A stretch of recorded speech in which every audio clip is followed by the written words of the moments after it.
신약 성경 254페이지, 신약 성경 254페이지, 로마서 10장 9절에서 13절까지 말씀입니다. 우리 다 찾으신 줄 알고 한 절씩 교독하도록 하겠습니다. 내가 만일 내 입으로 예수를 주로 시인하며 또 하나님께서 그를 죽은 자 가운데서 살리신 것을 내 마음에 믿으면 구원을 받으리니 사람이 마음으로 믿어 의에 이르고 입으로 시인하여 구원에 이르느니라. 성경에 이르되 누구든지 그를 믿는 자는 부끄러움을 당하지 아니하리라 하니 유대인이나 헬라인이나 차별이 없음이라. 한 분이신 주께서 모든 사람의 주가 되사 그를 부르는 모든 사람에게 부요하시도다. 같이 읽겠습니다. 누구든지 주의 이름을 부르는 자는 구원을 받으리라. 아멘.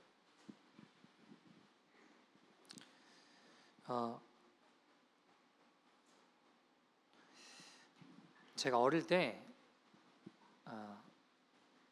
여름 방학이 되면 자이든 타이든 어쨌든 성경을 하루 종일 읽어야 될 때가 있었습니다. 그러니까 방학 때 성경을 다 읽는 게 이제 목적이 돼서 초등학생 때였던 것 같은데요. 그거를 아침에 눈 뜨면 밥 먹고 방에 앉아서 성경을 계속 읽어야 됐어요. 물론 리워드도 있었습니다. 다 읽으면 어머니께서 돈을 주셨습니다. 그래서 그 돈을 가지고 싶은 마음도 있었던 것 같아요. 근데 이제 누가 지켜보는 사람이 없잖아요. 그러니까 처음에는 읽다가 나중에는 너무 이게 지겹고 힘든 거예요. 그때는 뭐 쉬운 성경 이런 게 있는 것도 아니고 다 개역 한글 있었거든요. 읽는데 무슨 말인지도 잘 모르겠고 막 읽다가 졸다가 그냥 어디까지 읽었는지 모르겠으면 그냥 장 넘기기도 하고 그러다가 아무도 지켜보지 않는다 생각했는데 누워있다가 어머니가 들어오셨습니다. 그래서 뭐 하고 있냐고 알고 봤더니 어머니가 이렇게 가만히 이렇게 그 문틈 사이로 가만히 제가 어떻게 행동하는지를 보고 계셨던 거죠. 여러분, 제가 왜 눕고 왜 그냥 딴짓하다가 성경을 넘겼을까요? 지켜보지 않는다고 생각하니까, 그죠? 아무도 안 지켜본다고 생각하니까 그냥 뭐 모르겠지 하고 성경을 그냥 안 읽고 넘기기도 하고 누워있기도 했던 것 같습니다. 누군가 지켜보고 있다고만 생각해도 그렇게 행동하지 않겠죠. 여러분, 우리가 죄를 짓는 환경과 상황을 생각해 보면 아무도 지켜보지 않는다라고 생각할 때 죄를 짓거든요. 근데 하나님이 안 지켜보시는 것이 있을까요, 없을까요? 없죠. 다 지켜보시죠. 여러분, 우리가 사람은 누군가를 항상 의식하며 살아가게 되어 있습니다. 이게 꼭 나쁜 것만은 아닙니다. 하나님을 의식하며 그 앞에 살아가야 되는데 문제는 뭘까요? 사람들만 의식하게 되었다는 겁니다. 신앙의 질은 언제 어디서나 하나님을 바라보느냐 아니면 상황에 따라서만 바라보느냐에 따라서 달라질 수 있다는 겁니다. 처음 주님을 만났을 때 정말 주님만 의식하며 살았어요. 어떻게 하면 복음 전할 수 있을까? 예수님 생각만 하고 예수님 어떻게 나타낼 수 있을까? 주님이 늘 지켜보고 계신다. 근데 살다 보니까 어떻게 돼요? 점점 원래 내 죄의 관성, 죄의 본성, 이게 나를 끌고 가려고 하다 보니까 정신 차리지 않고 깨어있지 않으면 나도 모르게 어떻게 되는 거예요? 내가 살아왔던 대로 하나님 의식하는 것은 잊어버리고 사람들만 의식하며 살아가게 되죠. 나도 모르게 점점 나도 모르게 상황에 따라서만 주님을 바라보게 되더라는 겁니다. 비단 저만의 이야기일까요? 우리도 마찬가지 아닐까요? 우리가 오늘 말씀을 듣고 예배를 드리죠. 말씀 듣고 그래 내가 하나님 뜻대로 살겠다. 주님만 바라보겠다. 주님 바라보며 살겠다. 근데 그 말씀을 붙잡지 않고 살아가다 보면 어떻게 될까요? 다시 나도 모르게 끌려가게 되더라는 겁니다. 자, 여러분, 성경에 요셉이라는 사람이 있죠. 요셉은 종으로 억울하게 팔려왔습니다. 근데 종이잖아요. 보디발의 아내가, 자기 주인의 아내가 자기를 유혹해요. 근데 보디발의 아내가 뭐라고 이야기하죠? 아무도 보는 사람 없다 이겁니다. 너와 나밖에 없다 이겁니다. 그 유혹에 넘어가면 요셉의 인생이 종으로 살 때는 필 수 있겠죠. 더 편할 수 있겠죠. 근데 너와 나밖에 없어라는 보디발의 아내의 말에 요셉이 뭐라고 이야기하나요? 나는 하나님 앞에 죄를 지을 수 없다. 무슨 말인가요? 하나님이 지금 나를 지켜보고 계신다라는 거예요. 그것을 늘 의식하며 살아가는 인생이 누구였다라는 거예요? 요셉이었다라는 겁니다. 아무도 보지 않는 곳에 내가 원하는 대로 육체의 소욕을 쫓아갈 수 있었습니다. 요셉도. 그러나 요셉은 주님 나를 언제나 지켜보신다. 내가 여호와 앞에 어찌 범죄하겠는가. 자, 여러분, 주님이 언제나 우리를 지켜보십니다. 근데 여러분, 이게 사랑으로 느껴지세요? 조금 무섭게 느껴지세요? 때에 따라 다르겠죠, 그죠? 경우에 따라 다를 겁니다. 우리가 아무도 안 지켜봐, 나 혼자 속이고 죄 지으려고 할 때는 하나님 지켜보신다는 건 두렵게 느껴질 겁니다. 그런데 반대로 우리가 어떤 위기에 처했을 때, 아무도 나를 도와줄 리가 없다 생각이 들 때, 그때 주님이 우리를 지켜보고 계신다고 하는 건 우리에게 용기와 힘이 될 것입니다. 주의 사랑이 될 것입니다. 자, 어쨌든 중요한 건 뭐예요? 하나님이 항상 우리를 지켜보고 계신다. 그것을 의식하며 살아가는 인생이 지혜로운 인생입니다. 여러분 보세요. 그걸 잊어버릴 때 문제가 돼요. 다윗 보세요. 다윗이 자기 부하였던 우리아를 죽게 만들고 우리아의 아내였던 밧세바를 취하게 되는 죄를 지었을 때 나단 선지자가 나타나 그를 책망합니다. 뭐라고 책망하나요? 나단이 이렇게 이야기해요. 어떤 한 동네 부자가 있는데 그 부자가 가난한 사람의 양을 뺏었습니다 라고 이야기하니까 다윗이 어떻게 반응해요? 막 화를 내요. 그런 놈은 반드시 죽어야 된다 그래요. 나단이 뭐라고 이야기하죠? 그게 당신입니다 라고 이야기한다고요. 자, 다윗은 그 이야기가 자기 이야기라는 걸 알았어요? 몰랐어요?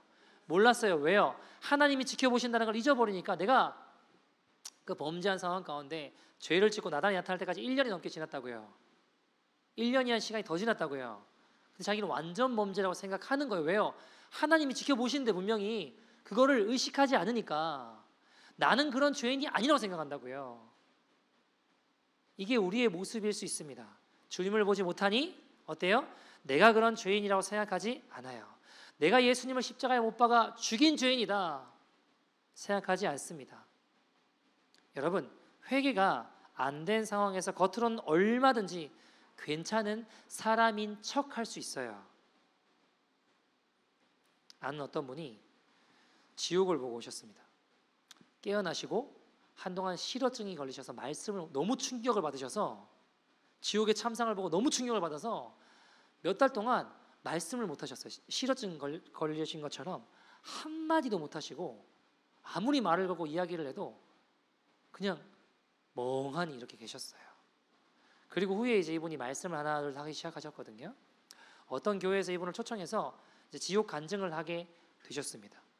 간증을 하고 앞에 섰는데 그 교회 되게 뜨거운 교회였습니다. 섰는데 이분이 충격을 받은 거예요. 왜냐하면 자기가 지옥에서 봤던 그 참혹한 상황 가운데 있던 사람의 얼굴이 여기 앉아 계신 거예요. 여기 예배당에 그 얼굴이 여기 앉아 계신 거예요. 더 충격인 게 뭔지 아세요? 그분이 그 교회 중보기도 팀이었습니다. 근데 여러분, 자 보세요. 무서운 게 뭔지 두려운 게 뭔지 아세요? 그 중보기도 팀인 분은 교회 열심히 있으니까 중보기도 팀일 거 아닙니까? 근데 어떤 마음일까요? 내가 이만하면 예수 믿는 사람이지 더 이상 내 안에 회개 엔진이 작동이 안 되는 상태에 있을 수 있다는 거예요. 내가 어떤 죄인인지를 모른다는 겁니다. 여러분, 사도 바울을 보세요. 사도 바울이 처음에 주님을 핍박하는 자에서 주님을 만나게 돼요. 복음의 사도가 됩니다. 근데 바울 서신들을 시대별로, 그러니까 기록한 순서들을 가만히 살펴보면 그나마 좀 초기에 썼던 고린도전서 거기 보시면 15장 9절에 보면 자기를 표현할 때 뭐라고 표현하느냐? 사도들 중에 가장 작은 자다라고 이야기해요. 내가 그래도 사도들 중에 가장 작은 자야 이 정도였다고요. 근데 바울이 신앙이 깊어지고 주님을 알고 주님을 닮아가고 그 중기에 썼던 에베소서에 보면 3장 8절에 그는 자신에 대해서 뭐라고 이야기하느냐? 모든 성도들 중에 지극히 작은 자보다 내가 더 작은 자다라고 이야기한다고요. 더 작은 나에게 처음에는 그래도 내가 사도 정도는 되지만 사도들 중에 가장 작은 자야가 주님을 알면 알수록 어떻게 돼요? 내가 이 세상의 모든 사람들보다 더 작은 자야. 그리고 그의 바울 서신의 거의 마지막에 쓰여졌던 디모데전서 1장 15절 보세요. 거기는 본인을 뭐라고까지 표현해요? 죄인 중에 내가 괴수다라고까지 표현해요. 여러분, 바울이 신화에 깊어질수록 예수 믿는 사람을 잡아 죽이던 그가 더 흉악한 죄를 지었게 되었을까요? 그렇지 않아요. 근데 뭘까요, 이게? 여러분, 빛이 들어오면요, 어둠에 있던 먼지까지 다 보여요. 여기 깨끗하다고 생각했는데 빛이 쫙 비추면 먼지까지 다 보인다고요. 깨끗하다고 생각했는데 이게 다 더럽게 다 보이는 거예요. 마찬가지로 주님을 알면 알수록, 주님께 가까이 나가면 갈수록 그 빛이 우리 안에 들어오면 내 안에 어둠이 다 드러나게 됩니다. 그러니까 나는 그래도 이 정도는 괜찮은 사람이야, 죄인이긴 하지만 이랬던 내 모습이 점점 하나님을 알수록 어떻게 돼요? 내가 진짜 흉악한 죄인이구나, 내가 정말 죄인 중에 괴수구나, 내가 주님 없으면 살 수가 없구나, 난 주님 아니면 나는 죽을 수밖에, 지옥 갈 수밖에 없는 죄인 중에 괴수가 맞구나라는 걸 깨닫고 알 수밖에 없다라는 겁니다. 죄를 더 지어서가 아니라 죄는 더 멀어지겠죠. 그러나 그 안에 빛이 비치니까 내가 어떤 자인지가 여실히 정확하게 더 드러나더라는 거예요. 여러분, 그 말은 반대로 이야기하면 나는 주님 없으면 살 수 없다라는 거예요. 나는 주님 떠나서 살 수 없다라는 거예요. 주님이 내게 전부라는 겁니다. 여러분, 바울이 여러분, 사람은요, 근데 그 은혜가 비춰지지 않으면 자기를 잘 몰라요. 무지한 사람의 특징이 있습니다.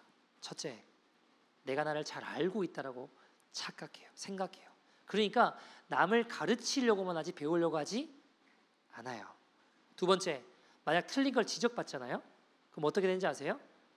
끝까지 일단 우겨요. 우겨도 드러난다. 그러면 화내요. 분노합니다. 셋째, 나를 변화시키고 내가 변화될 마음이, 나를 바꾸려는 생각이 없으니까 점점 그 완고함이 더하여져서 변화의 가능성마저 점점 희박해지게 되는 겁니다. 자, 여러분, 바울이 왜 귀한 하나님의 사람인지 아세요? 자기를 알아요. 내가 어떤 자인지를 안다라는 겁니다. 또 나아가서 하나님이 어떤 분이신지를 알고 내가 어떤 자인지를 알면 그 주님을 따라갈 수밖에 없죠. 여러분, 바울은요, 바울이 하는 말 때문이 아니라 바울이 주님을 따라 걸어갔던 그 뒷모습을 보면서 사람들이 따라가게 됐어요. 그게 진짜 주님을 전심으로 따라가는 자들의 모습입니다. 내가 누군지 아는 자들.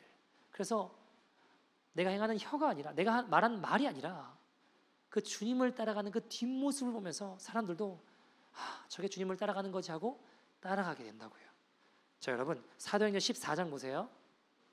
14장 보시면 19절부터 22절에 보시면 어떤 일이 일어나나요? 루스디아에서 바울이 엄청 사람들한테 복음 전하다 두들겨 맞아요. 거의 죽다 살아나요. 그리고 성 밖에 내쳐집니다. 자, 그런데 바울이 어떻게 해요?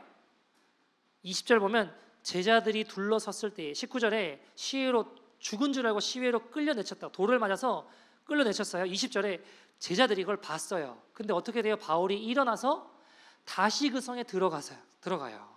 그리고 21절에 복음을 그 성에 전해요. 많은 사람들을 제자로 삼고 루스드라와 이고니온과 안디옥으로 돌아가서 22절에 어떻게 해요? 제자들의, 같이 읽어볼까요? 22절 시작. 제자들의 마음을 굳게 하여 이 믿음에 머물러 있으라 권하고 또 우리가 하나님의 나라에 들어가려면 많은 환난을 겪어야 할 것이라 하고. 아멘. 자, 여러분, 22절 말씀은 많은 환난을 겪어야 하나님의 나라에 들어갈 수 있다라는 게 아니에요. 많은 고난을 받아야지만 하나님 나라 들어간다는 게 아니라 정말 주님을 만나고 정말 주님을 따르면 고난이 일어나지 않을 수 없다라는 겁니다.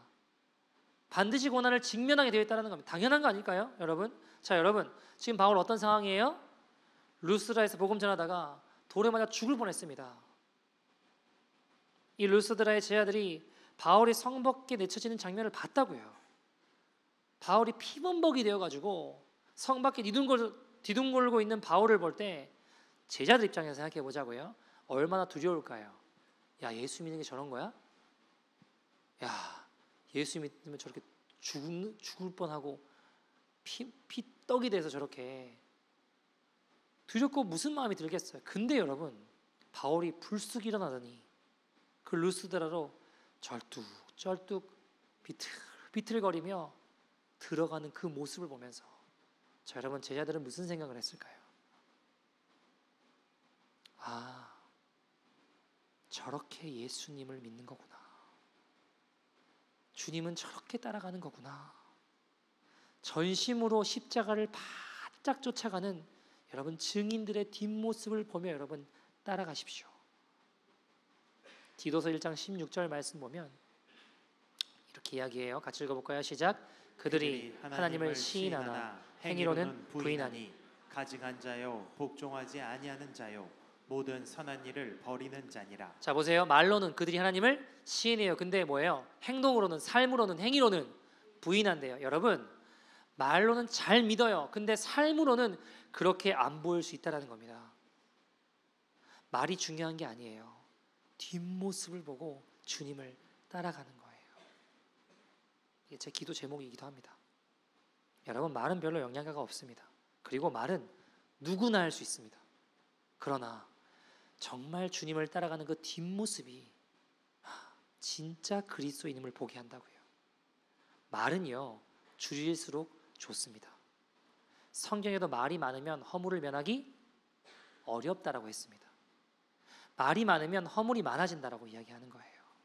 말 없이 주님을 따라가는 그 모습이 참된 그리스도인의 모습입니다.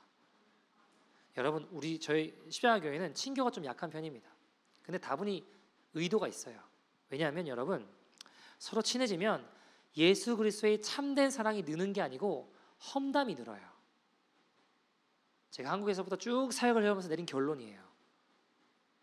문제는 험담인데 내가 하는 말은 공동체 유익이라고 착각해요. 험담을 공동체 유익이라고 포장하지 마십시오. 별로 안 친해져도 됩니다, 여러분. 그러나 주님을 따르기 위한 희생과 헌신과 결단은 반드시 있어야 됩니다. 그것만 있으면 됩니다, 여러분. 그럼 그 뒷모습이 참된 그리스도인의 모습임을 보게 할 것입니다. 초대 그리스도인들은, 기독교인들은 매 맞으면서 죽임을 당하면서도 자기를 핍박하는 자들을 용서하고 그 사람들의 허물을 가려주고 예수 그리스도의 십자가를 전하는 주님의 은혜를 나타냈습니다. 말이 아니라 뭐예요? 삶입니다. 여러분 험담하는 부모님을 보며 애들은 부모가 가짜라고 생각하고 조용히 믿음을 떠나는 자녀들을 저는 수도 없이 많이 봤습니다. 교회에서는 웃으면서 막 안녕하세요 친교하고 이야기하고 잘 나누죠. 근데 집에 간다고 차에만 타면 늘 다른 사람들을 험담하면 애들은 결국 뭐라고 생각하는지 아세요? 처음에는 험담하는 그 사람이 잘못됐구나라고 생각해요. 처음에는. 근데 시간이 지날수록 어떻게 되는지 아세요? 부모의 믿음이 가짜로 보이는 거예요. 왜 그런지 아십니까? 세상에 절대로 감출 수 없는 것이 두 가지가 있습니다. 하나는 거룩이고 하나는 죄입니다. 거룩은요 여러분 가린다고 가려지지 않아요. 반드시 아무리 가려 드러나게 되어 있습니다. 거룩한 길을 걸어가는 사람은 아무리 숨어도 보이게 되어 있어요. 반대로 죄도 마찬가지입니다. 아무리 가리고 감추어도 죄는 드러나게 되어 있다고요. 여러분 그 뒷모습을 보면서 자녀들이 사람들이 따라가게 되어 있습니다. 여러분 말도 안 되는 소리 따라가지 마십시오. 모여서 잡담하고 모일 이유도 목적도 없는 모임 따라가지 마십시오. 말 없이 주님을 따르는 사람들의 뒷모습을 보세요. 고난받는 증인들을 보십시오. 그분 고난받는 증인들을 따라가십시오. 그들은 소수입니다. 그러나 분명히 주님이 우리의 삶 가운데 허락해 놓으셨습니다. 여러분 이 루스드라에서 바울의 모습을 가만히 지켜보고 있는 한 청년이 있었습니다. 누구였을까요? 이 청년은 후에 바울의 수제자가 되어 바울과 함께 십자가 길을 걸어갑니다. 누굴까요? 디모데였습니다. 사도행전 16장 1절 이렇게 이야기해요. 바울이 더베와 루스드라에도 이름에 거기 누가 있대요? 디모데라는 제자가 있으니. 2절에 디모데 어떤 사람이래요? 같이 읽어볼까요? 시작. 디모데는 루스드라와 이고니온에 있는 형제들에게 칭찬받는 자니. 루스드라에 디모데가 있는데 그 사람 어떤 사람이래요? 거기 있는 형제들에게 칭찬받는 사람이었대요. 여러분, 디모데가 바울이 고난받는 걸 봤다고요. 바울이 복음 전하다가 돌에 맞아 죽을 뻔하고 죽은 줄 알았는 그가 다시 일어나 다시 들어가는 그 장면을 봤다고요. 디모데후서 3장 11절 보세요. 같이 읽어볼까요? 시작. 박해를 받음과 고난과 또한 안디옥과 이고니온과 루스드라에서 당한 일과 어떤 박해를 받는 것을 내가 과연 보고 알았거니와 주께서 이 모든 것 가운데서 나를 건지셨느니라. 아멘. 누가 본 거예요? 디모데는 본 거예요. 뭘요? 바울이 절뚝절뚝거리며 다시 루스드라로 들어가서 피범벅이 된 그 모습으로 사도행전 14장 22절 말씀처럼 제자들의 마음을 굳세게 격려하고 이 믿음에 머물러 있어야 된다고 권면하는 모습을 보며 여러분, 디모데는 무슨 생각을 했을까요? 아, 그래, 예수님을 저렇게 따라가는 거구나. 예수님을 저렇게 따라가는 거구나. 비틀거리며 따라가는 그 바울의 뒷모습, 그 모습을 보며 사람들이 저 사람은 참 그리스도인이구나 하며 따라가게 됩니다. 여러분, 우리가 신앙생활을 하고 정말 주님을 따라가려고 하다 보면요, 아니 왜 저렇게 살아? 아니 꼭 뭐 예수를 그렇게 믿어야 돼? 하는 사람 있어요, 없어요? 있어요, 없어요? 있어요. 그런 사람들이 있습니다. 근데 여러분, 그 말의 의도가 뭔지 아세요? 실은 주님을 따라가고 싶지 않은 거예요. 뭐 꼭 저렇게 믿어야 돼?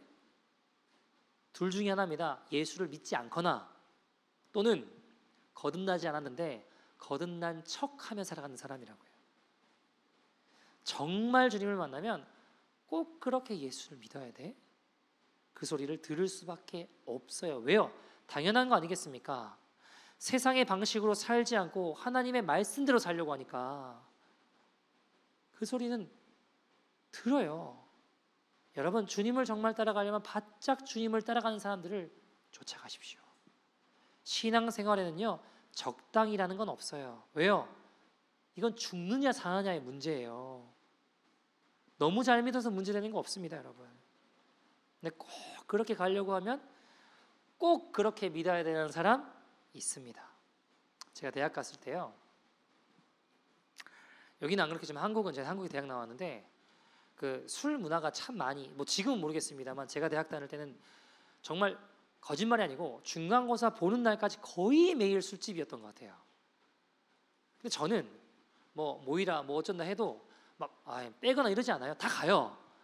그냥 당당하게 가요. 그냥 힘들지만 마음은, 겉으로는 힘들지 않은 척하면서 가요. 일단 가서 이제 선배들이 술 따라주고 하면은 이제 안 마신다 그러면은 왜 안 마시냐, 예수 믿습니다 그러면 저한테 들려오는 그 선배의 말은 뭐였냐면, 죄송해요 표현이, 야 이 새끼야 나 주일학교 교사야 마셔, 이런 이야기였어요. 제가 듣는 이야기는 그런 이야기였어요. 저희 학회장이 한국에 되게 유명한, 지금 굉장히 유명한 교회 청년부 리더였어요. 제가 주로 들리는 이야기는 뭘까요? 너는 왜 이렇게 유별나게 믿냐, 이런 거예요. 여러분, 근데요, 저도 그랬어요. 무슨 말이냐면, 제가 처음 주님 만났을 때 유별나게 주님을 따르는 사람들을 통해서 제가 예수님을 봤어요. 처음엔 그 유별난 사람들을 보면서 아니 뭐 저렇게 살아? 왜? 저도 그렇게 생각했다고요. 근데 그 유별나게 믿는 사람들을 보면서 어느 날 보니까 제가 그 길을 따라가고 있더라고요. 여러분, 제가 고등학교 때 주님 만났거든요. 그때 고등부 선생님들이 있었어요. 그 선생님이 저보다 이제 몇 살 많은 형님들이었어요. 밖에서는 형하고 이제 형님하고 이제 교회에서는 선생님이라고 했는데, 근데 그 형님들을 제가 보면서 처음에 드는 생각, 왜 저러고 살지? 멀쩡하게 생겨가지고. 여러분, 고등학생이니까 얼마나 먹어도 배고플 때잖아요, 그렇죠? 근데 형님들도 그렇게 막 넉넉하지 않아요. 어렵게 막 돈을 어떻게 구해오고 벌어오고 해가지고 우리들을 먹이는 거예요. 뭐 대단한 거 아니지만 배고프니까 라면을 사다가 끓일 데가 없으니까 그 주전자에다가 라면을 집어넣고 끓여가지고 먹이고 뭐 그러고 같이 뭐 기도도 하고. 아니 멀쩡하게 생긴 사람들이 왜 이러나 생각이 처음엔 들었다고요. 근데 그 선생님의 모습을 제가 보고, 여러분 제가 저 어릴 때 간증할 때 보면 고등학교 때 그 토요일 밤이 되면 교회 가서 밤새 의자 붙잡고 여기 탁 돌아다니면서 의자 붙잡고 기도했다 그러죠. 내일 예배 때 여기 앉는 친구들 주님 만나게 해달라고. 그거 누구 보고 한 걸까요? 그 선생님들 보고 한 거예요. 그 선생님이 그 모습을 보여줬어요. 그러니까 저도 어느 날 보니까 같이, 제 고등부가 한 200명 됐거든요. 그 의자 하나씩 붙잡고 밤새 기도하는 거예요. 내일 여기 앉는 친구 주님 만나게 해달라고. 대학 가서도 제가 그러고 있는 거예요. 강의 1시간 전에 가서 의자 붙잡고 기도하고 있는 거예요. 왜요? 유별나게 주님을 따라가는 사람의 모습을 제가 봤거든요. 왜 저래? 했던 그 모습을 어느 날 보면 제가 그 길을 향해 따라가고 있는 자가 되더라고요. 사랑하는 여러분, 그 뒷모습 보면 나도 어느새 따라가고 있습니다. 여러분, 우리 하나님 어떤 분이에요? 하나뿐인 아들 예수 그리스도를 죄인 중에 괴수 같은 피조물에 불과한 우리를 위해 죽으실 이유가 있어요, 없어요? 죽게 하실 이유가 없다고요. 여러분, 왜 저래? 라고 말할 수밖에 없는 게 우리를 위해서 주님이 죽으셨다는 거예요. 근데 주님은 그 하나뿐인 아들을, 그 놀라운 사랑을 우리를 위해 내어주셨습니다. 십자가에 피 흘리시며 피떡이 돼서 돌아가게 하셨어요. 왜요? 저와 여러분 구원하시려고. 이번 주 큐티 말씀이 계속 느헤미야 하고 있죠. 9장에 보시면 하나님 어떤 분이신지 이렇게 표현을 하고 있습니다. 16절 같이 읽어볼까요? 시작.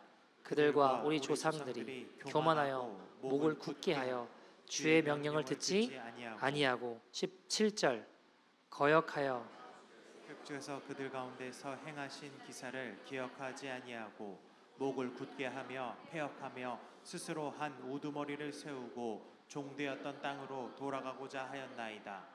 그러나 주께서는 용서하시는 하나님이시라. 은혜로우시며 긍휼히 여기시며 더디 노하시며 인자가 풍부하심으로 그들을 버리지 아니하셨나이다. 아멘. 자, 여러분, 주님이 이스라엘 백성들에게 약속의 땅 가나안을 주신다고 하셨어요. 근데 이스라엘 백성들 어떻게 했어요? 목이 고 폐역하여 교만해서 하나님 필요 없다, 애굽으로 돌아가자. 목이 굳고 폐역한 백성이라고 하셨어요. 여러분, 이러면 죽어야 돼요. 사실은 하나님이 약속의 땅 주신다고 해도 하나님 필요 없다고, 우리 애굽 돌아갈 거라고 교만해져서 헛되게 말하고 행동하는 그들을 보시며 주님이 심판하셔야죠. 근데 주님은 어떤 하나님이라고 이야기하시나요? 그러나 17절에 뭐라고 해요? 그러나 주께서는 용서하신 하나님이시다, 긍휼히 여기신 하나님이시다. 느헤미야 9장 18절 다음 절에 뭐라고 이야기해요? 또 그들이 자기들을 위하여 송아지를 부어 만들었대요. 그리고 뭐라고 이야기하는데, 이는 너희를 인도하여 애굽에서 나오게 한 신이라 하여 하나님을 크게 모독했대요. 자, 여러분, 애굽에서 이스라엘 백성들을 이끌어내신 분이 누구세요? 하나님이시죠. 근데 이스라엘 백성들이 어떻게 하는 거예요? 금송아지 만들어서 이게 우리를 애굽에서 인도한 하나님이다 라고 이야기하며 진짜 하나님을 크게 모독했다고요. 모욕했다고요. 죽어야죠. 근데 19절에 주님이 어떤 분이라고 이야기해요? 그럼에도 불구하고 19절에 같이 읽어볼까요? 시작. 주께서는 주의 크신 긍휼로 그들을 광야에서 버리지 아니하시고 낮에는 구름 기둥이 그들에게서 떠나지 아니하고 그 길을 인도하며 밤에는 불 기둥이 그들의 갈 길을 비추게 하셨사오며. 아멘. 주의 크신 긍휼로 비추어 인도하셨습니다. 여러분, 가슴 떨린 우리의 얘기 아닙니까? 저도요, 제 인생 돌아봐도 무지했고 불순종했고 거역하는 인생이었습니다. 제 기준은 때려 죽여야 됩니다. 살 수 없어요, 여러분. 근데 우리 하나님은 용서하시고 긍휼을 베풀으시며 뭐라고 이야기하시는 거예요? 회개해라, 돌이켜라, 그럼 우리가 산다라는 거예요. 긍휼이 풍성하신 주님께서 내게 돌아와라. 회개의 자리로 우리를 포기하지 않으시는 하나님이십니다. 여러분, 하나님이 예레미야에게 나타나셔서 이야기하셨어요. 너 내 백성에게 가서 내 말을 전해라. 내 주님 말씀하세요. 예레미야가 얘기했습니다. 그게 예레미야 2장입니다. 1절에 여호와의 말씀이 내게 임하시니라. 누구에게요? 예레미야에게요.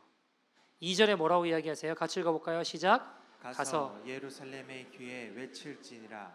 여호와께서 이와 같이 말씀하시기를 내가 너를 위하여 내 청년의 때의 인애와 내 신혼의 때의 사랑을 기억하노니 곧 씨 뿌리지 못하는 땅 그 광야에서 나를 따랐음이니라. 자, 주님이 신혼의 때 내 신혼의 사랑을 기억하신대요. 이스라엘 백성들아, 너희들과의 나의 신혼의 사랑을 내가 기억해. 근데 그때가 언제래요?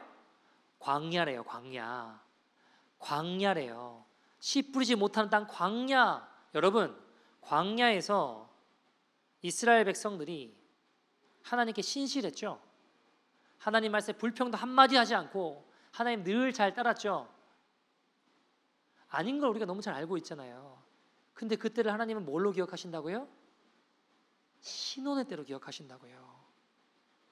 꿀이 뚝뚝 떨어지면서 너와 내가 사랑했던 때야 라고 하시는 게 언제라고요? 광야. 때론 불순종하고 말도 안 듣고 불평불만 품고 하나님을 원망했잖아요.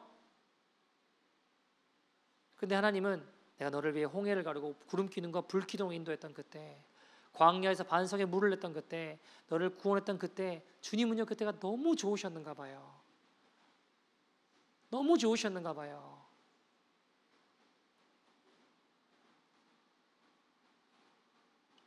왜요? 2절 끝에 그 광야에서 나를 따랐다고 하시잖아요. 구름이 이쪽으로 확 떠요. 그러면 아, 왜 또 절로 떠 하면서도 궁시렁 돼도 어떻게 해요? 그 구름을 따라가는 거예요. 밤에 불기둥이 저쪽으로 펼쳐져요. 아, 피곤한데 너무 힘든데 궁시렁 하면서도 어떻게 해요? 다시 일어나 짐을 챙기며 저기를 따라가는 거예요. 왜요? 궁시렁 돼도 주님의 말씀이 그들에게 전부였던 그때를 주님은 사랑의 때다, 신혼의 때다 여기시는 거더라고요. 왜요? 그때는 내 말만 들었잖아. 내 말이 너에게 전부였잖아. 나 그때 너무 좋았어 라고 이야기하시는 겁니다. 여러분, 우리가 주님을 향한 사랑이 부족할 수 있습니다. 우리가 전심으로 주님을 따르겠습니다 했지만 때로는 엎어지고 넘어질 때 있어요. 근데요, 그래도 여러분, 우리에게 있는 유일한 소망이 뭐예요? 엎어지고 넘어져도 주님 없이 살 수 없다라는 겁니다. 주님 떠나서 살 수 없다라는 겁니다. 여러분, 생각해 보세요. 이스라엘 백성들이 구원받을 만한 조건과 자격이 있었나요? 하나도 없었습니다. 여러분, 하나님의 은혜로 구원받았죠. 우리 마찬가지 않습니까? 여러분, 피조물에 불과한 우리가 하나님께 영광을 올려드려 본다 한들 그게 뭐가 그렇게 크고 대단한 일이겠습니까? 아무것도 아니에요. 근데요, 주님은 우리의 걸음마다 행함마다 죄악밖에 없는 인생이지만, 그러나 우리 하나님의 은혜 없이 살 수 없고 주님 떠나서 살 수 없지 않습니까? 주님의 말씀이 전부인 자들, 그들을 통해 주님은 그들이 주님을 전심으로 따르는 자들입니다. 여러분, 오늘 본문 보세요. 로마서 10장 9절 10절 우리가 너무 잘 아는 말씀입니다. 같이 한번 다시 읽어볼까요? 시작. 내가 만일 내 입으로 예수를 주로 시인하며 또 하나님께서 그를 죽은 자 가운데서 살리신 것을 내 마음에 믿으면 구원을 받으리라. 사람이 마음으로 믿어 의에 이르고 입으로 시인하여 구원에 이르느니라. 아멘. 자, 마음으로 믿어 의에 이르고 입으로 시인하여 구원에 이른다. 마음으로 믿어 할 때 마음이란 단어는요, 성경에 두 가지로 표현됩니다. 하나는 카르디아란 단어, 이거는 가슴, 심장 뭐 이런 뜻이고요. 두 번째는 루스라는 단어가 있어요. 루스. 그건 머리 이성이라는 뜻입니다. 예를 들어 볼게요. 로마서 11장 34절 같이 한번 읽어볼까요? 시작. 누가 주의 마음을 알았느냐? 누가 그의 모사가 되었느냐? 그의 모사가 되냐? 주의 마음을 알았고 모사가 되느냐? 자, 느낌으로 봤을 때 모세가 등장해요. 마음을 알겠느냐 하고, 여기는 카르디아일까요? 루스일까요? 루스겠죠. 머리 이성을 뜻하는 겁니다. 자, 근데 오늘 본문은 어떤 단어일까요? 사람이 마음으로 믿어 의에 이른다라고 할 때는 카르디아일까요? 루스일까요? 카르디아입니다. 이성적으로 머리로 아는 믿음이 아니야. 가슴으로, 심정으로, 온 마음으로 주님의 마음과 하나가 되는 겁니다. 예를 들면 신명기 30장 14절 보세요. 오직 그 말씀이 내게 매우 가까워서 내 입에 있으며 내 어디에 있대요? 마음에 있은즉 내가 이를 행할 수 있느니라. 내 입에 있으며 내 마음에 있은즉. 자, 여기는 뭘까요? 카르디아. 가슴, 심장으로 와닿는 믿음이에요. 다시 말하면 마음이 주님과 합일되는 겁니다. 주님의 마음과 내 마음이 하나가 되는 거예요. 온 마음으로 주님을 따르는 것이죠. 자, 여러분, 어린아이를 키우는 부모 입장에서 아이가 부모를 향해 막 달려오다가 넘어져요. 무릎이 까져서 막 피가 나요. 그러면 그 까진 아이보다 부모의 마음이 더 아파요. 내가 그냥 피가 났으면 좋겠고 내가 아팠으면 좋겠다라는 마음이 들어요. 왜 그럴까요? 아이의 마음과 내가 대신 아팠다, 내가 대신 아팠으면 좋겠다. 왜 그래요? 마음이 합일돼서 그래요. 여러분, 십자가에 죽으신 예수님을 믿는다, 예수님을 믿는다는 말은 이건요, 나를 위해 십자가에 못 박혀 돌아가신 그 아픔과 고통이 나의 아픔과 고통으로 하나가 되는 겁니다. 주님의 마음과 하나가 된 자는 주님을 따르지 아니할 수 없다고요. 그 믿음은 당시를 생각해 보세요. 로마부 당시에 마음으로 믿어 의에 이르고 입으로 시인하여 구원에 이른다. 여러분, 입으로 지금 시인할 수 있는 상황일까요? 무슨 말이냐? 당시에 여러분 도미티안이라고 하는 로마 황제는요, My Lord, 신을 자기만 부르라고 했어요. 그래서 도미티안을 알려할 때 만날 때는 뭐라고 인사말을 붙였어야 했냐면 My Lord 도미티안이시여, 나의 주 도미티안이여 라고 불러야만 황제를 알려할 수 있었습니다. 근데 여러분, 그걸 거역하는 무리가 있는 거예요. 누굴까요? 그리스도인들이었습니다. 나의 주는 예수 그리스도 외에는 없습니다. 그래서 죽임을 당하는 무리가 그리스도인들이었다고요.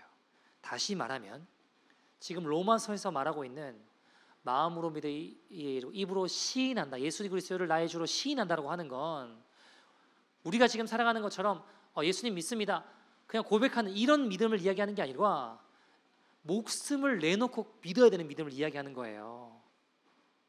로마서에서 마음으로 믿어 의에 이르고 입으로 시인한다라고 하는 건 목숨을 걸고 주의 이름을 부르짖는, 주의 이름을 부르는 목숨을 건 믿음을 이야기하는 거예요. 근데 여러분, 이해가 안 되는 우리의 마음은 이런 게 있죠. 꼭 그렇게 해야 되나? 그냥 마음으로 믿고 입으로 그냥 고백 안 하면 안 되나? 아까 말씀드린 대로 꼭 그렇게 믿어야 하냐 하는 사람들을 조심하십시오. 꼭 그렇게 믿어야 하냐라는 사람들은 대체적으로 예수님을 안 따르고 싶은 사람들입니다. 자, 그 믿음을 구체적으로 설명한 것이 오늘 본문 11절에서 13절 이야기예요. 같이 한번 읽어볼까요? 시작. 성경에 이르되 누구든지 그를 믿는 자는 부끄러움을 당하지 아니하리라 하니 유대인이나 헬라인이나 차별이 없음이라. 한 분이신 주께서 모든 사람의 주가 되사 그를 부르는 모든 사람에게 부요하시도다. 누구든지 주의 이름을 부르는 자는 구원을 받으리라. 아멘. 자, 이 말씀은 구약의 요엘서 2장 32절 말씀을 가지고 인용한 거예요. 요엘서 2장 32절 말씀 보시면 이렇게 이야기해요. 같이 읽어볼까요? 시작. 누구든지 여호와의 이름을 부르는 자는 구원을 얻으리니 이는 나 여호와의 말대로 시온산과 예루살렘에서 피할 자가 없을 것이며 남은 자 중에 나 여호와의 부름을 받을 자가 있을 것임이니라. 자, 요엘서 당시 상황은 어때요? 극심한 가뭄과 극심한 메뚜기 떼의 위협이 있었습니다. 그 재앙에 약탈을 당하고 있을 때 눈앞이 깜깜한, 이거 어떻게 살지? 라고 여길 만한 극심한 재앙과 고난 가운데 현장에 주님이 말씀하시는 거예요. 대하는 누구든지 여호와의 이름을 부르는 자는 구원을 얻는다라고 얘기하시는 겁니다. 너희들 위기 가운데 있지 누구의 이름을 부르짖겠냐? 여호와 하나님의 이름을 부르짖어라 라고 말씀하시는 거예요. 이것을 그렇게 역사하신 주님께서 로마서 10장 13절에 이 말씀을 가지고 온 거예요. 바울이 지금 이 말씀을 인용해서 가지고 온 거예요. 누구든지 주의 이름을 부르는 자는 어떻게 해요? 구원을 받으리라. 아멘. 근데 여러분 질문 드려볼게요. 자, 11절에서 13절 말씀 보시면 누구든지 예수님을 믿는 자는 부끄러움 당하지 않는다. 11절에 이야기하죠. 12절에는요. 주를 부르는 모든 사람에게 부유하게 하신다. 13절에 누구든지 주의 이름을 부르는 자는 구원을 받으리라. 자, 여러분 정말 그들이 부끄러움 당하지 않았나요? 주님을 믿었는데 그들은 짐승의 밥이 되었습니다. 주를 부르는 사람들이 부유하게 되었나요? 12절 말씀처럼 구원받았나요? 13절 말씀처럼 짐승의 밥이 되었는데요. 창에 찔려 죽었는데요. 네, 여러분 그들은 정말로 부유하게 되었고 부끄러움 당하지 아니하였고 구원을 받았습니다. 어디서요? 하나님 앞에서요. 우리는 너무 이 땅만 바라보며 삽니다. 진짜는요, 이 땅의 삶이 다하는 날 시작됩니다. 여러분, 초대교인들 생각해 보세요. 로마서 당시에 그 교인들, 그래서 그들은 담대하게 죽음으로 나아갔습니다. 주의 이름을 부르짖고 나아갔습니다. 왜요? 진짜 생명의 날이 시작되니까. 순교 사화에 보면 그 순교자들의 당시 고난받았던 순교자들의 마지막 고백들이 담겨 있습니다. 이그나티우스는 AD 111년에 사자에게 뜯어 죽임을 당했습니다. 근데 그의 마지막 고백은 내가 오직 예수 그리스도를 얻게만 된다면 화형이나 십자가나 사나운 짐승의 공격도 참고 견딜 것입니다 라고 고백했습니다. 저스틴 마터는 165년에 참수형을 당하며 그의 마지막 고백은 우리 주 예수 그리스도를 위해 고문당하는 것보다 더 귀한 일은 없습니다 고백했습니다. 파퍼초아는 202년 투기장에 찢겨 순교당할 때 믿음의 형제 자매들에게 전해 주십시오. 믿음 안에 굳게 서고 서로 사랑하십시오. 존 후스는 화형당하며 주님 손에 나를 의탁합니다. 저를 구원하실 신실하신 하나님이시여라고 고백했습니다. 헨리 유토는 화형당하며 죽음은 이제 더 이상 공포가 아니며 기쁨의 날을 초대하는 것 같구나 라고 고백했습니다. 쉬릭은 몸이 잘려 순교하며 죽음의 공포는 나를 괴롭게 할 수 없습니다. 저는 그분과 함께 하고 있기 때문입니다 라고 고백했습니다. 어떤 한 순교자는 단도대에서 내 마음을 조사해봐라. 그리스도를 향한 사랑 외에는 찾을 수 없을 것이다. 사랑밖에는 찾을 수 없을 것이다 고백했습니다. 북한에요. 스테반 선교사님의 분이 한 50대의 초반에 있는 지체 높은 양반에게 복음을 전하고 그 친구가 예수님을 믿게 되었습니다. 예수님을 믿게 되니까 너무 뜨거워서 주님을 전하지 않을 수가 없는 거예요. 그래서 예수님을 막 전하다가 걸린 거예요. 잡히게 되었습니다. 죽도록 맞고 나오게 되었어요.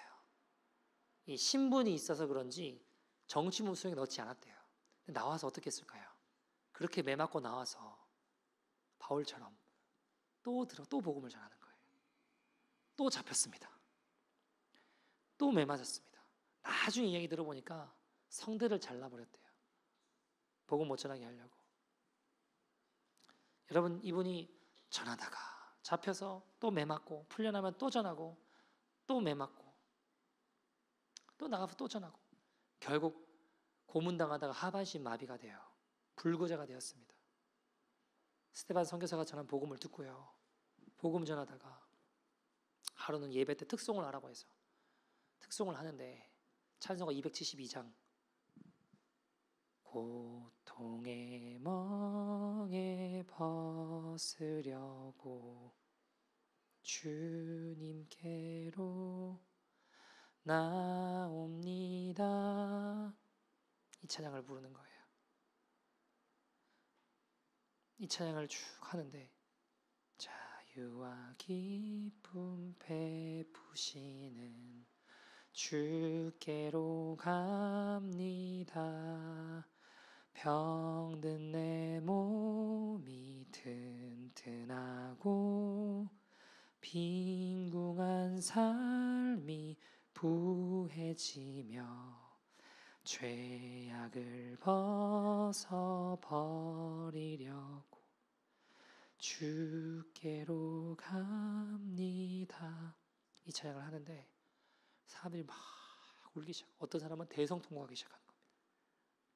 여러분, 이 사람은 복음 전하다 불구가 되었습니다. 예수의 이름 불렀는데 그 어려운 고문에서 구원받았나요? 탈출했나요? 고문관이 갑자기 죽었나요? 아니에요. 그런데 어떻게 주님은 이렇게 말씀하시냐고요. 주의 이름을 부르는 자는 구원을 얻는다. 여러분, 초대교인들 마찬가지 아닙니까? 그들은 누구보다 예수 그리스도의 이름을 부르셨습니다. 근데 결국 그들은 짐승의 밥이 되었습니다. 여러분, 주의 이름 부르셨을 때 갑자기 위기에서 벗어났습니까? 도미티안이 갑자기 꼴깍하고 넘어져서 죽었나요? 아니요, 그들은 죽었습니다. 그러나 그들은 승리했습니다. 죽음을 뛰어넘는 승리, 가장 큰 승리, 가장 위대한 구원, 진정한 구원, 영원한 하나님의 나라를 소유하는 인생, 정말 구원받은 인생이었습니다. 여러분, 저와 여러분이 그런 인생이 되기를 소원합니다. 이번 주에 있었던 일입니다. 저희가 이제 노방전도를, 교회 십자가교회 노방전도를 많이 하죠. 여기저기서 노방전도를 합니다. 뭐 영핀치에서도 하고 리치모드 1에서도 하고 또 뭐 저기 여기저기 흩어져서 하죠. 날짜가 다르지만 뭐 다운타운에서 하는 분들도 계시고 또 저기 워터로 가서 하는 분들도 계시고.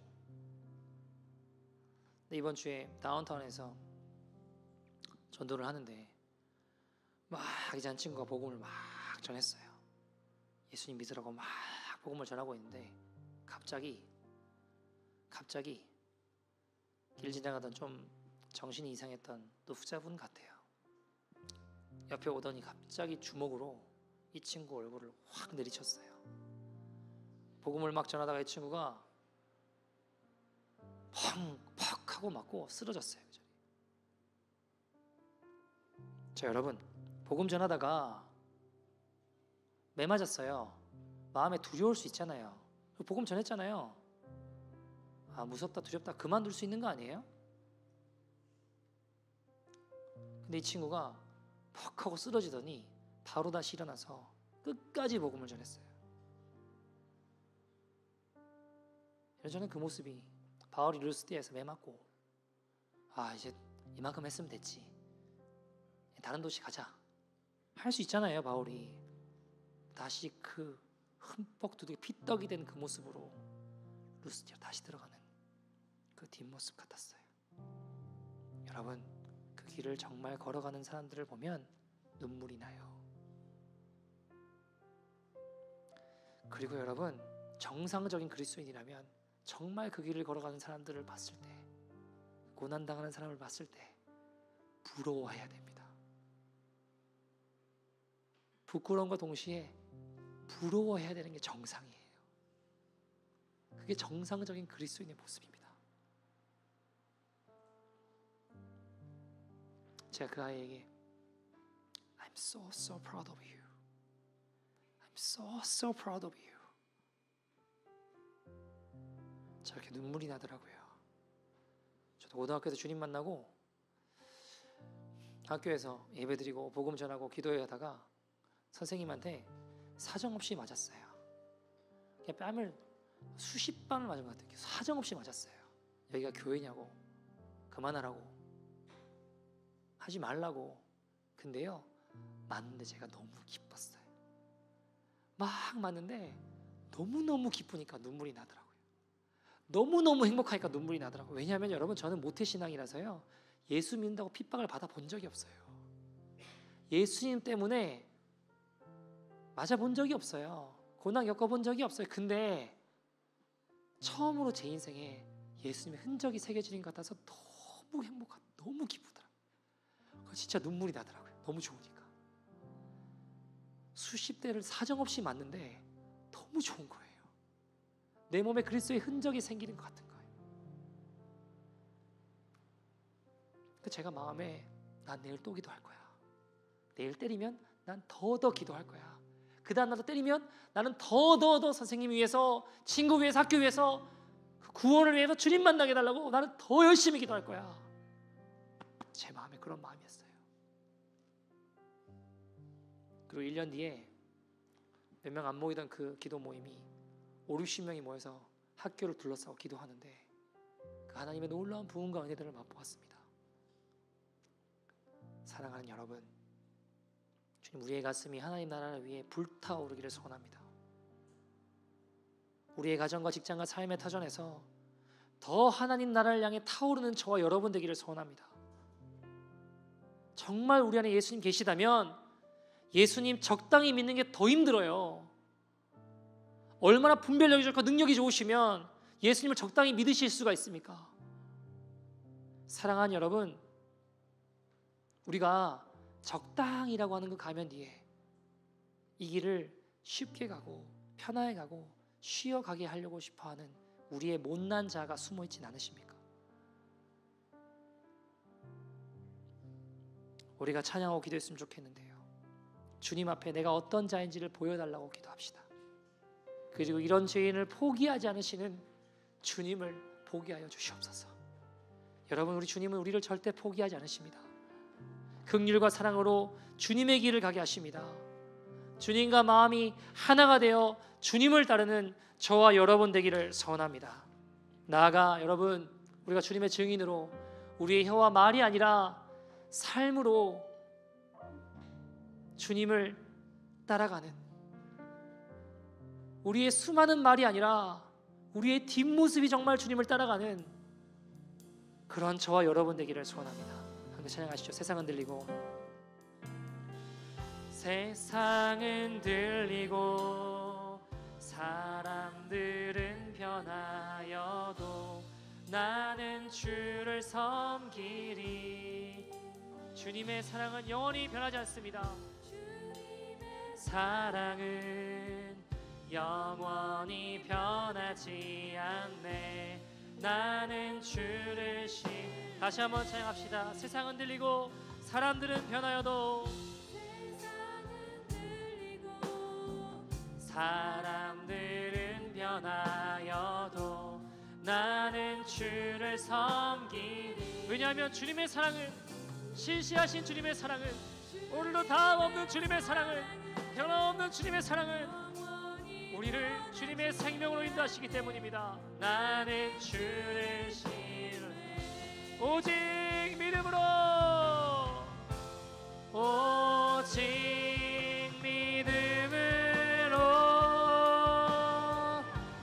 믿음으로 내가 살리라. 오직 믿음으로, 오직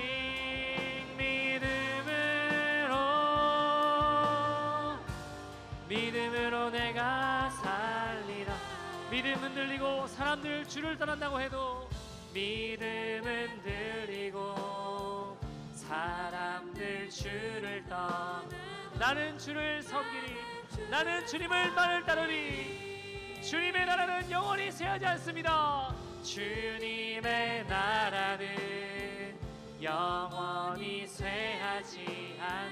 나는 주님만을 신뢰합니다. 오직 믿음으로, 오직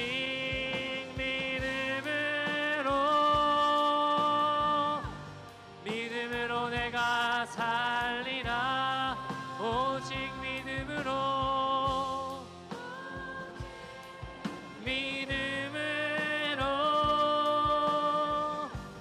믿음으로 내가 살리라. 사랑하는 여러분, 우리의 말이 아니라 우리의 삶입니다. 우리의 말이 중요하지 않습니다. 우리의 말은 줄일수록 좋습니다. 그러나 우리의 삶은 주님을 따르는 바울과 같은 그 뒷모습이 되어야 됩니다. 주님을 향한 결단과 주님을 향한 헌신과 그 뒷모습을 보며 사람들은 우리에게 이야기할 것입니다. 저렇게 예수님을 믿는 거야. 저렇게 주님을 따르는 거야. 나도 주님을 따르고 싶다. 나도 저렇게 주님을 향해 나아가고 싶다. 여러분, 그 인생들이 되기를 소원합니다. 여러분, 우리가 이 시간 기도할 때 주님, 내가 어떤 자인지를 보여주시옵소서. 그리고 이런 죄인을 포기하지 않으시는, 오늘 우리를 일으키시고 새 일을 행하시는 주님을 보게 하여 주시옵소서.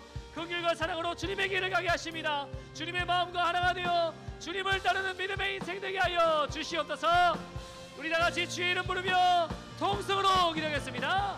주여!